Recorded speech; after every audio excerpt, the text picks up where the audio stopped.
Malacanang has been accused by Davao Acting Mayor Sebastian Duterte of ordering or pushing for the premature opening of an unfinished DPWH Coastal Road segment in Davao despite safety issues. At sinasabi po dito na ang initial agreement ay maaari pong buksan, passable and 2 lanes. At maaari pong magamit sa umaga, 6 a.m. hanggang 5 p.m. Press con ho nitong si Auntie Claire ang ating pag-uusapan dito sa video na to at itong napakaikling talumpati nitong si Vice President Sara Duterte ang pinapaabot na mensahe nitong si dating Pangulong Rodrigo Duterte sa kanyang mga suporta. Alamin ho natin yan mga kababayan. Pero bago yan, isang like at isang subscribe. Masaya na ho tayo dyan at sa mga gusto sumali sa ating community. Yung join button nandyan lang ho sa baba. Ayun na nga mga kababayan, sa mga hindi pa ho nakapirma dito sa Tay Kami Naman signature campaign para dito kay dating Pangulong Rodrigo Duterte. Pag meron ho kayong nadaanan, pumirma ho kayo. Ano ho talaga yan? Crowdsourcing yan mga kababayan. Yung mga file, sila hong nagpiprint, sila hong nagpapaprint ng tarpaulin, naglalagay ng lamesa. Ika nga, napakasimple lang hong slagdan yan pero napakalaking tulong para dito kay dating Pangulong Rodrigo Duterte. Tayo dito sa PH Update, atin hong sinusuportahan ng inisyatiba na yan na ika nga, sa napakasimpleng pirma makapagpakita ng napakatinding suporta para dito kay dating Pangulong Rodrigo Duterte. Dito na ho tayo mga kababayan. Dito kay Vice President Sara Duterte. Game! President Duterte, meron siyang message kanina. Ang sabi lang niya, para sa inyong lahat. Nandito kami, meaning siya, ako, at yung iba pang mga kapamilya namin. Nandito kami so as long as gusto pa kami ng tao. Hindi kami, sabi niya, Ganda talaga ni Vicky. hindi kami mamimilit kung ano yung gusto ng taong bayan. Yun. Simple lang ho mga kababayan ha. Ito kasi walang ano to hindi ho ito kagayad ng mga Marcos na dapat kahit na anong gawin nilang kabalbalan mahalin sila na sambahin ng Pilipino. Ito si Tatay Digong, habang gusto kami ng tao hindi kami mawawala, nandito lang kami. Kasi ika nga talagang kita naman ho yung ipinakitang performance itong si dating Pangulong Rodrigo Duterte nung nagdang administrasyon. Kung bakit mahal siya ng sambahin ng Pilipino dahil ho yun sa kanyang ginawang trabaho. Hindi ho siya kung ano-anong pambobolang kagayang ginagawa nitong si Marcos Jr. Ito ang hindi maintindihan nitong si Marcos Jr. Yung mga taga-suporta ni dating Pangulong Rodrigo Duterte, hindi ho yan mga bayad. Diba? Ika nga, tapos ng administrasyon pero wala siya sa pwesto, nakakulong siya ngayong mga panahon na to, pero napakarami pa rin nagmamahal dito kay dating Pangulong Rodrigo Duterte. Etong kay Marcos Jr., anak ng toko, presidente ka na pero sinusuka. Presidente ka pa pero sinusuka ka na ng ating mga kababayan. Hindi ko nagsisink in sa utak nila na ano kaya mangyayari sa kanila pagka wala na sila dyan sa Malacanang. Wala na silang pangbayad ng mga vlogger, wala na silang pangbayad ng mga trolls, wala na silang pangbayad ng mga troll farms. Diba? Ano ang mangyayari sa kanila? At meron ho tayong nabalitaan. Ito di umano mga kababayan naano lang natin to sa social media. Ito ang matindi dito mga kababayan. Sana pag naging presidente na itong si VP Sara, mapag-usapan kung saan nga ba napunta yung pinagbentahan ng mga ginto. Diba? At kung sinong nakabili sa mga ginto na yan.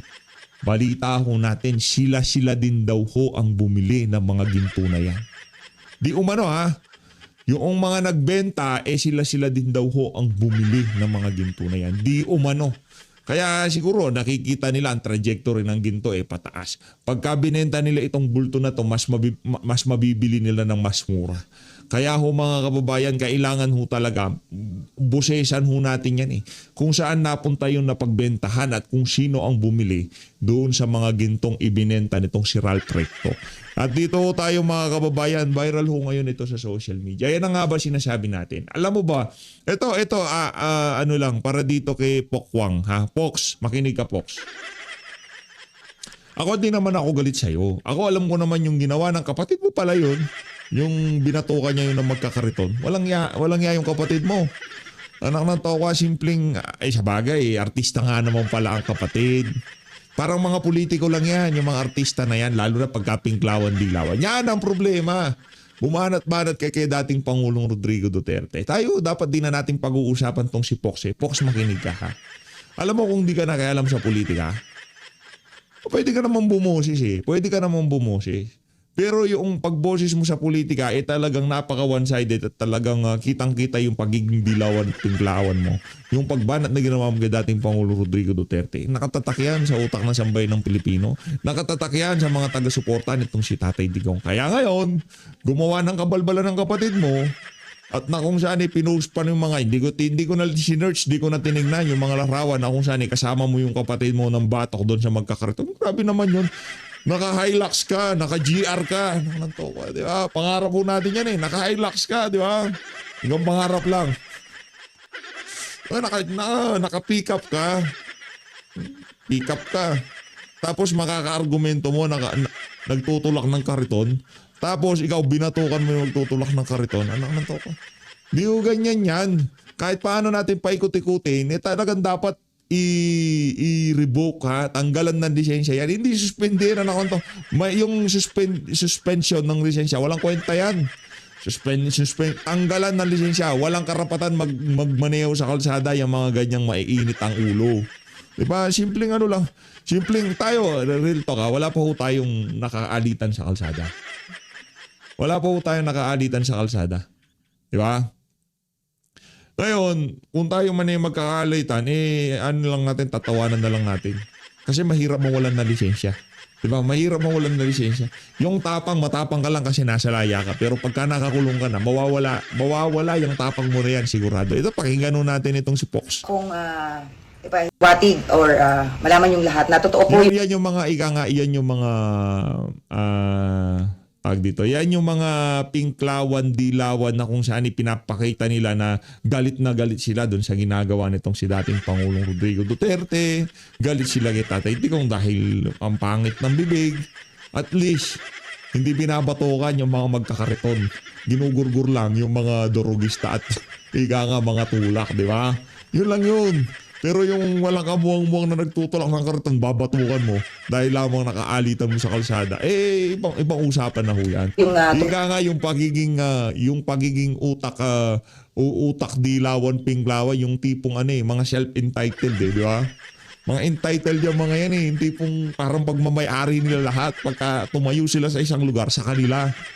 Yan ang problema sa iyo dun sa kapatid mo, Pox. Wala kang kinalaman yan. Kung hindi ka na lang nagsalita nagsimpleng post ka na lang sa bagay, ano nga naman yan artista ka. Di ba? At balita ko, medyo palaus ka na rin. Kaya itong pagkakataon na to, pwede ito para makapagpasikat ulit. Bukol po dun sa nag-viral po na video na isa pong lalaki na naka-Hilux na Toyotang puti. Kapatid ko po yun, nag-viral siya. Galing, no? Ano po, ang galing. Paalala lang po na ang kasalanan po ni Pedro ay hindi po pwedeng maging kasalanan ni Juan. Maaaring pong isa kami na apelido, pero hindi naman po kami pareho lagi ng pag-iisip at ng mga gawain araw-araw. Ako po humihingi ng dispensa doon po sa kanyang nakaalitan at lalong-lalo na po doon sa anak na babae. Pasensya ka na, Iha, dadalawin kita ha. Wait lang ha, pupunta ang tita po akong dyan. Pasensya ka na. Hindi po ako natutuwa at hindi ko po dapat kampihan yung nangyari po doon sa kapatid ko. Hindi naman din po ako kumbaga, siyempre nanay din naman po ako. Pero lagi po natin iisipin na lagi may other side of story. Pero sige po, sa amin na lang po iyon. And humihingi po ako ulit ng kapatawaran doon sa mag-ama. And paalala ko lang din po doon sa mga nag-post pa ng paulit-ulit ng mukha ng buong pamilya ko. May tinatawag po tayong cyberbullying and cyber libel. No po, may mga... Naku, nababanta na cyberbullying daw, cyber libel. Anak lang to, wala na, hindi naman namin sinasabi na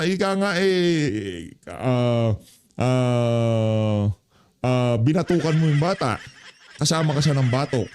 Di ba, paano mo kami ilalibel? Sinabi ko nga, dapat di ka na nagsalita. Hinayaan mo yung kapatid mong sumagot. Pero dahil nga artista ka, kailangan mo magpabida. Kaya kailangan mo sakayan tong issue. Ngayon, sa cyberbullying, wala naman ang bubuli sa'yo Pinapanood lang namin tong video. Sinasabi lang namin ang problema doon sa mga bait-baitan, banal-banalang mga pingklawan at dilawan. Di ba? And gusto ko muna pasalamatan pala yung mayor namin, Mayor Junjun Inares. Maraming salamat po sa pag-ayos ng problema. And pasensya na rin po kayo. Humingi po din po ng paumanhin po sa aming mayor. Doon po sa mga ibang politiko na nakisakay po, na hindi naman taga-Antipolo, nakakaloka. Na nag-post pa kayo, sir. Sino kayo? Doon po taga-Bicol kayo eh. Ingat po kayo kasi mambabatas pa naman kayo. So alam po ninyo dapat po yung tinatawag nating cyberbullying, sir. Okay, pinost. Wala nang bubuli sa iyo, madam. Walang nang bubuli. Wala nagsasabi na kung ano-ano sa iyo. Sinasabi lang natin dito kung ano yung ika nga yung mga facts. Kapatid mo yung nambatok. Hindi ikaw ang nambatok. Dapat hindi ka na nakialam. Dapat di ka na binibigyan ka nga namin ng advice pero dahil bida-bida ka, dahil artista ka, kailangan mo sakyan itong mga issue na to. Kunin niyo yung mukha ng buong pamilya ko. Kapatid, isa lang po ang may kasalanan pero buong mukha. Yung asam po yung privacy, yung protection po ng pamilya ko. Hindi po ako kumakampi sa kapatid ko, pero sana. Simple, kung ayaw nyong ika nga makit artista kayo, sa ayaw sa gusto nyo, hindi kayo mga pribadong individual. Yung mga anak mo, dapat pagka pinost mo, i-blur mo kung ayaw mong ipakita sa publiko. O dapat, i-private mo. O kaya, only friends mo. O only me mo. Ngayon, nasa mundo tayo ng social media, kung ma-repost yan o kung ano pa man, kung ang caption lang, kapatid pala ni Fox yung nambatok sa magkakariton, hindi pang bubuli yun. Bira, oh. Nag-iingat po kayo sa mga post ninyo, sa mga comment ninyo. Kung ipahiwati. O yun, nananakot na ho itong si Fox. Oy Fox, sabihin ko sa'yo pagsabihan mo kapatid mo, sabihin mo huwag siya masyado mainit ang ulo. Sa bagay, hindi na siya makakapagmainit ng ulo kasi suspendido lisensya niya. Hindi siya makakapagmaneho. Ang susunod niyan dapat revocation na. Hindi dapat magkalisensya yung mga ganyang maiinit ang ulo, di ba? Ito mga kababayan, punta-punta yun. Maraming mainit ang ulo dyan. Di ba? Maraming mainit ang ulo. Alam pagka nakahawak naman, lalo na yung mga naka-SUV, naku, mainit ang ulo niya. Base sa pag-aaral, yung mga naka-SUV daw, sila talaga yung maiinit ang ulo. Yung mga malalaking sasakyan. Kasi pagka nasa taas sila, akala nila lahat ng nasa paligid nila, pagmamayari nila. Ganyan ho yan mga kababayan. Based on statistic to hindi ho gawa-gawa ni PH Update to. Kadalasan na mga na pinagmumulan ng away sa kalsada, kadalasan mga naka-SUV. Kadalasan mga nakamalalaking sasakyan. Tignan nyo sa kalsada, sino yung mga mabibilis? Yung mga naka-SUV, pero yung mga naka-sedan, pagka yan na overtaken, okay lang. Naka-sedan lang naman ako naka-kotse lang, di ba? Pero pagka yung naka-SUV yan, subukan yung lusutan yan, subukan yung singitan yan. Walang humpay na businan. Hindi ho ito gawa-gawa. Based on statistic, karamihan ng nai-involve sa away sa kalsada, road rage, mga naka-SUV. Tingnan nyo yung mga nagva-viral, yung mga naka-Fortuner na itim. Yung mga maaangas, pagka malaki sasakyan, yung feeling entitled sila, lahat kaya nila. Hindi sila ayaw nilang magpasingit, ayaw nilang masingitan. Yan ang problema sa mga naka-SUV na yun. Nakita nyo, ano yung sasakyan ng malaki din, naka-pick up. Di ba? Kaya para sa mga naka-SUV dyan, huwag kayong masyado mainit ang ulo.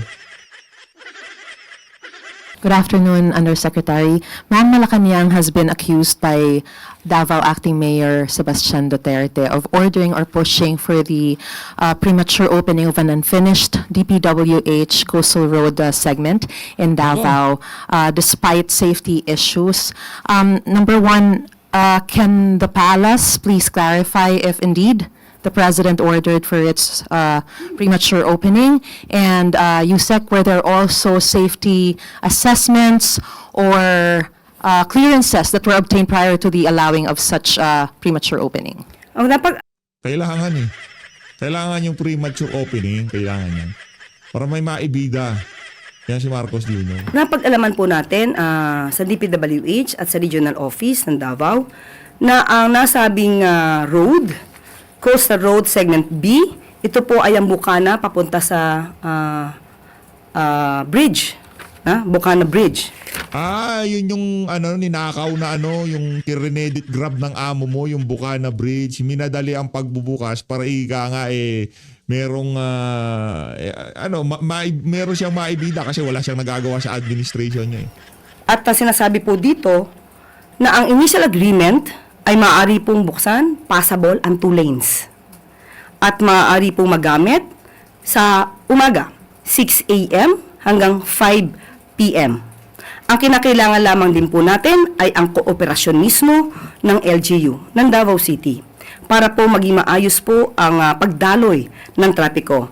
At sinasabi rin po na ang DPWH solar lights installation, ito po ay 2 to 3 days ay matatapos na po ang solar lights sa buong stretch at maaari na pong madaanan kahit sa gabi. Pero ang sinasabi po natin, maaari po siyang daanan, especially kapag umaga po. Bakit minadali? Anak ng toko, meron pa palang issue eh. Dapat pagka wala nang shop opening. Hilig kasi sa ganyan yan eh. Shop opening, yung partial opening, ganyan sila. Para ika nga maibida nila na meron silang nagagawa. Kahit na ninakaw nila, kinredit grab nila, basta maibida lang nila dyan sa Malacanang. Ng 6 a.m. to 5 p.m. So ang kailangan lang po talaga ay ang kooperasyon din po ng LGU para maisakatuparan po ito para sa ikagaginhawa po ng ating mga kababayan. Ma'am, I understand that in 3 days, the solar lights will be made available, but given the other issues raised, like the lack or the incomplete traffic signages and, of course, the unfinished status, are there any directives from the President to DPWH to ensure public safety? Yan din po sinabi ni Sec Vince, lahat po ay tatapusin nila at sinabi nga natin, maaari man po ito talagang daanan sa ngayon. At muli, babanggitin ko po ang sinabi mismo ni Secretary Vince, prioridad ng Pangulong Ferdinand R. Marcos Jr. ang kaligtasan ng ating mga kababayan kahit saang lugar, hindi lang sa Davao o sa Manila.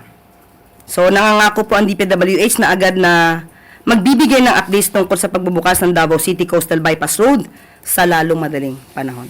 Thank you, Yusek. Sunod na tanong mula kay Tristan Nadalo, Newswatch Plus. Hi, Yusek. Good afternoon.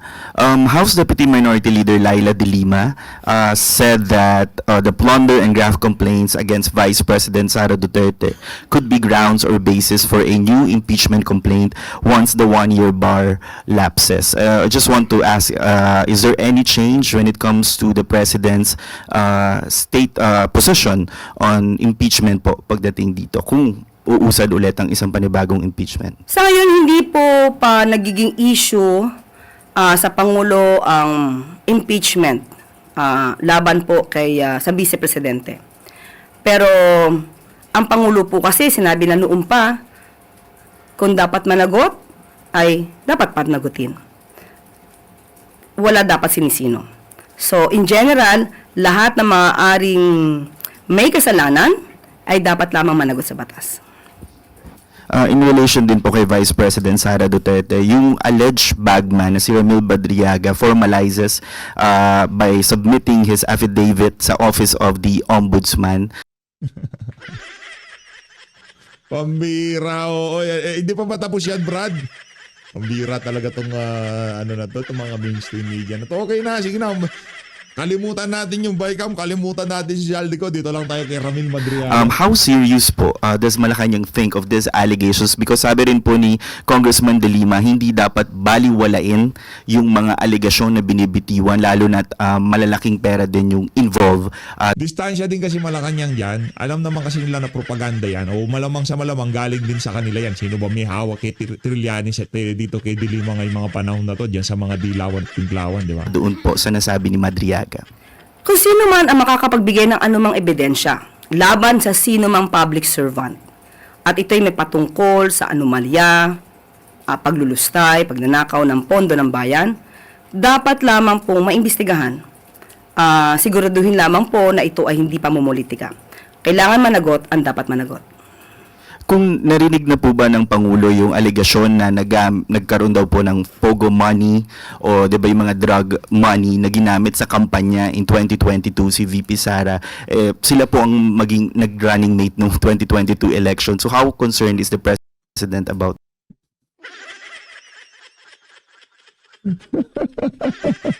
Uy, kuya. Ano nang to ko? Magtanong ka naman yung mga may kwentang tanong dyan. Sayang ang sayang yung pera nyo dyan sa PCO, sayang yung pabupig nyo dyan. Ano ka to ka? Tanong mo, Ramil Madriaga, hindi man lamang kung kumusta o Noche Buena ng ating mga kababayan sa papalapit na Pasko. Ano na hong balita sa mga investigasyon ng DPWH sa mga district engineer? Tuloy-tuloy pa rin ho ba ang pag-iimbestiga o pag-iinspeksyon sa mga flood control na ginawa sa nakalipas na 3 taon? Hindi pa pwede yun. Yung tipong malapit, pasok ng January, magtatag-ulan na naman. Ilang buwan na lang, tag-ulan na naman. These allegations. Wala pong personal na knowledge ang Pangulo patungkol sa anumang maaaring naging transaksyon ng Vice Presidente sa mga POGO operators or sa drug lords. Wala po siya masasabi patungkol po doon. Transaksyon talaga? Pambihira. Sunod na tanong mula kay Jocelyn Reyes, Malaya. Pogo o drug lords. Good afternoon, ma'am. Ma'am, kinonfirm ng BI na yung 2 shooter po sa Australia nanggaling daw po sa Mindanao nung November. May reaction na po ba ang palasyo dito? Opo, hiningi po natin mismo ang mensahe o comment. Napakamalisyoso talaga. Wala nang ginawa itong mga optics. Di ba pwedeng yung connecting flight nila ay manggagaling dyan sa Davao?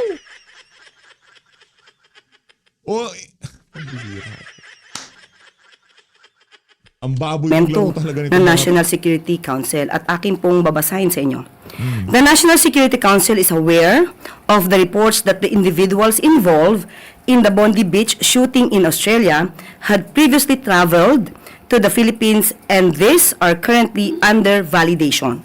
At this time, there is no confirmed information indicating that there Hindi, pero sa balita sa mga talagang in-emphasize ho nila, especially yung mga mainstream media, nang galing sa Davao City. Yun ang kanilang talagang pinaka-emphasize nila. Ibang klase, visit pose a security threat, and this is not considered a serious or immediate concern. Standard security, immigration, and counterterrorism protocols remain fully active with coordination ongoing with Australian authorities. So yan po ang sinabi ng National Security Council patungkol po dyan. Ma'am, isa lang follow-up. Nakausap na po ba ng Presidente ang Australian officials after na incident? Tsaka nagkaroon po ba ng sharing ng intel information from Australia since may ganun silang information? I-update ko po kayo kapag meron na po tayong balita patungkol po dyan. Thank you, ma'am. Sunod na tanong mula kay Ace Romero, Philippine Star. Just a follow-up, Yusek. Do we already have information what the shooters did in the Philippines? Wala po. Wala po sa atin ngayon na anumang informasyon. Ibinavalidate pa po ng NSC. And what passport was used when they arrived here? Itatanong po natin sa Bureau of Immigration. Okay, salamat po. Tanong mula kay Tristan Nadal, Newswatch Plus. Yusek, kahapon po pinagpaliban ng Senado yung pag-BICAM sa 2026 budget dahil po sa issue with the DPWH and hopefully nga ngayon matuloy na po, no? But the House contingent said they are optimistic na hindi pa rin po mauuwi sa reenacted Grabe na. Brad, nakadami ka na ha. budget. With all these budget concerns, how confident is Malacanang na hindi po mauuwi nga sa isang reenacted budget yung 2026? Alam po ng lahat tayo, pati po ang Kongreso, ayaw po ng Pangulo ng isang reenacted budget. Uy, ayaw ng Pangulo ng reenacted budget. Baka yan lang hinihintay niya, kaya pinanggugulo niya si si Vince Dizon, kaya pinapatagal ni Vince Dizon ng BICAM para magka-reenacted budget tayo. Marami-rami silang nanakawin pag nagkataon, pagka in-implement yung 2025 budget, di ba? So, sa panahong natitira, alam natin na lahat ng kakayanan ay dapat na gawin para hindi mauwi ang isang budget na ilang reenacted budget. Ayaw po ng Pangulo niyan. Kahit po ang Department of Finance ay nangangamba kung magkakaroon ng reenacted budget dahil marami po madidelay na proyekto kapag nagkataon. Pa naman po kinausap ng Pangulo yung mga House and Senate leaders na to work together to make sure na walang reenacted. Sa ngayon, wala pa po sa ating binibigay na anumang impormasyon patungkol dyan. Isang tanong mula kay Christian Yusores, DZMM. Good afternoon, Yusek. Would ask lang po kung meron nang napili ang Pangulo na Chief Presidential Legal Counsel, kapalit po ni late Counsel Enrile. Opo, meron tayong i-announce. Mga bagong appointments po.